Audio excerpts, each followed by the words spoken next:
welcome back. Today we're looking at the Iliad, book 19. And in this book we're going to see how Achilles prepares for battle. But before we get into the action of this book, let's look at some of the key characters.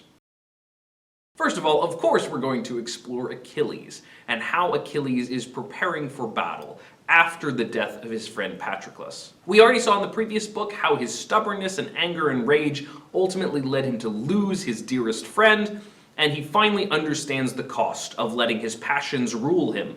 And now we see an Achilles who is no longer really interested in beating out Agamemnon. He's no longer interested in all the glory that comes with all of this. But the only thing left on his mind is avenging Patroclus and making Hector pay. We can see how focused he is in this book as he prepares for battle. And he is a bit impatient with everyone else, as all he desires to do is go out there and fight. And we're also going to see Agamemnon again. Agamemnon is sort of back to his old self. Now that he's finally gotten Achilles back on his side, he's ready to go out there and fight. And he is both sorry and not sorry for everything that's happened. Remember how he was completely ready to bow out as soon as he felt like Zeus was not on his side? But now we see that Agamemnon is ready to jump in there and lead them into battle again, as long as he has Achilles to back him up. We're also going to have some discussion with the character Odysseus, who continues to show his battle strategy.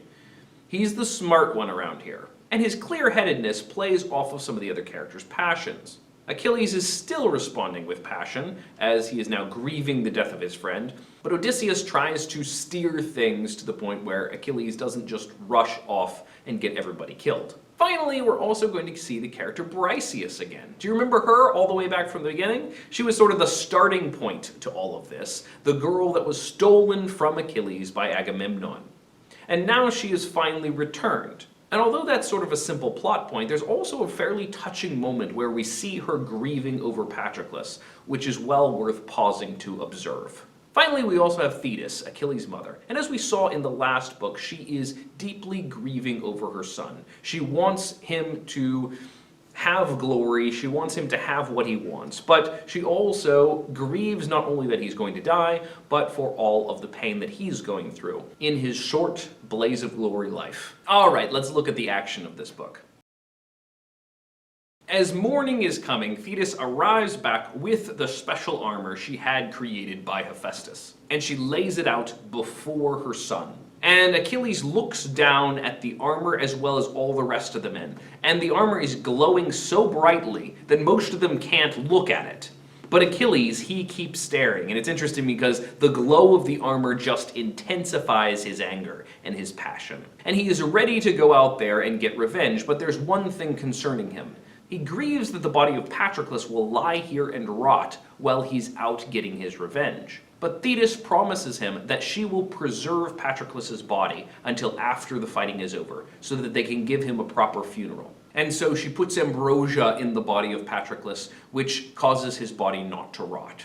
Now Achilles marches forward and calls all of the Greeks into council. So all the Achaean armies line up, they all gather together, and Achilles says his speech. Which is, just in short, that he regrets the argument he had with Agamemnon. It was a stupid argument, and it's led to disaster. He's ready to let it all go and rush out to battle with them now. And Agamemnon is glad to hear it, and he stands up and gives a speech as well.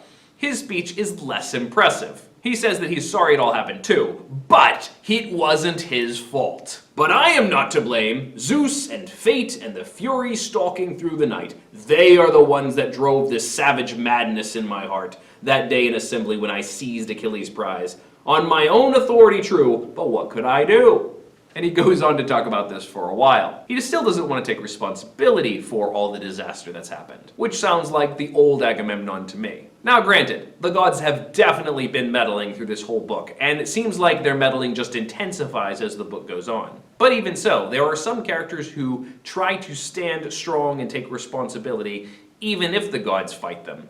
And there are other characters who use the gods as an excuse to get away with their own bad behavior. Agamemnon seems to be one of the latter. He goes on to tell a story about how even Zeus has sometimes tricked and betrayed by fate and ruin There was this one time that Hera tricked Zeus into making this promise that he thought would help Hercules, but instead it helped this other kid. So you can see I'm not really responsible for my actions. But to show my magnanimity, I'm going to give you all the presents I promised you and give you back Briseis. And I will even swear up and down I never touched her in any way at all. Achilles is not particularly impressed with this speech, mostly because he doesn't care anymore. He's just done with all of this. He's just ready to get out on the battlefield.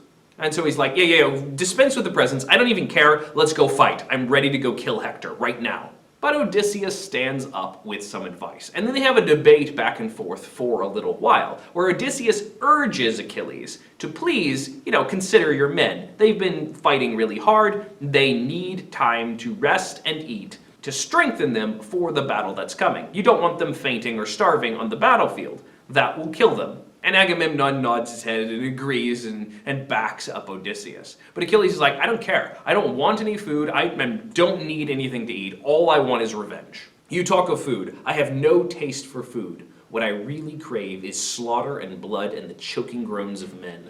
Wow, okay, Achilles. But Odysseus continues and says, no, your men need food. Let's bring out the presents, give everybody a chance to eat and rest, and it'll all be great. And so they go through the process of bringing out the presents, and Agamemnon slaughters a boar and makes a vow that he never touched Briseis. And we have Briseis returned to Achilles' tent. And Achilles is just completely uninterested in all of this. But as Briseis comes in, there is a touching moment where she grieves over Patroclus. Remember that she was a slave girl that was captured through violence. And yet she remembers the kindness of Patroclus when she was captured and taken in. It was Patroclus who spoke to her gently, who gave her hope for the future, that she would get to marry Achilles and have a successful future. And so her memory of him as someone who was gentle, someone who was kind, someone who gave her hope, that is expressed in her grief as she pours out her tears over the body of Patroclus. Meanwhile, Achilles is also moved with grief, and he does not want to eat. He doesn't care about any food or drink. All he wants to do is grieve.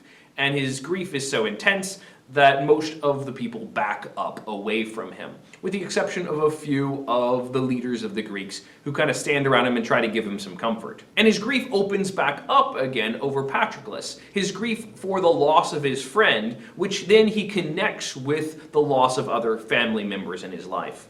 He's never going to see his son again, but he always hoped that Patroclus would be able to go home and tell his son of their adventures together and tell his son of the glories of Achilles. And he's never going to see his father again. His father may even be dead now. And as he grieves, all of the other heroes around him are also grieving, knowing how far away their loved ones are and how long it's been since they've seen them.